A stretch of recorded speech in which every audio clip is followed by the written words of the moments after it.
अध्यक्ष महोदय, चुनाव के वक्त चाहे कोई भी पार्टी हो, बड़ा बड़ा दावे करते हैं कि बेरोजगार जवानों को रोजगार देंगे सरकारी व प्राइवेट कंपनियों में। लेकिन सरकारी, चाहे पिछली सरकार रही हो 5 साल, सरकारी नौकरी निकालती, लेकिन IAS अधिकारियों से कहकर किसी न किसी बहाने से अपनी गलत मंशा के कारण कोर्ट में चली जाए, इतनी कमी छोड़ दिया करती। ऐसे बेरोजगार युवा भटकते रहे।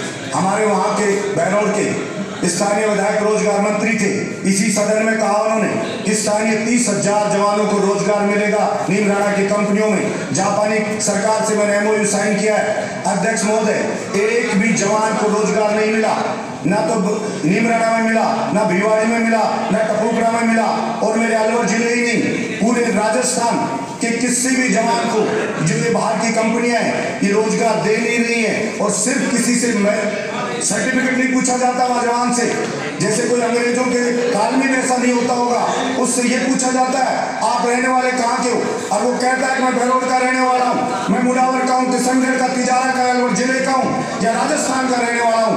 अध्यक्ष महोदय, गेट से उसको गांड बाहर भगा देता है कि आपको रोजगार नहीं मिलेगा। मैं कहता हूँ राजस्थान के जवानों के साथ ये सौतेला व्यवहार हो रहा है। कोई भी सरकार आती है, इंडस्ट्री लगाएंगे, क्या करें इस इंडस्ट्रियों का?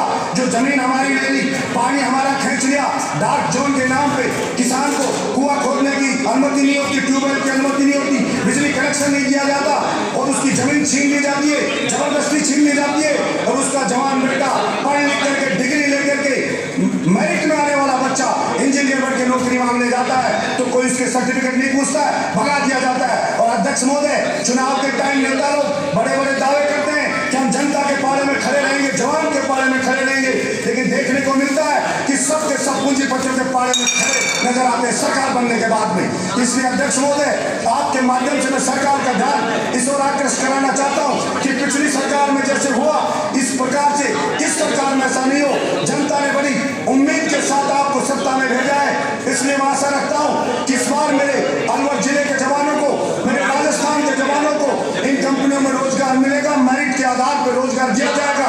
और अध्यक्ष महोदय, सरकार ने घोषणा पत्र में कहा, कांग्रेस पार्टी ने, कि 3500 रुपया बेरोजगार को भत्ता दिया जाएगा।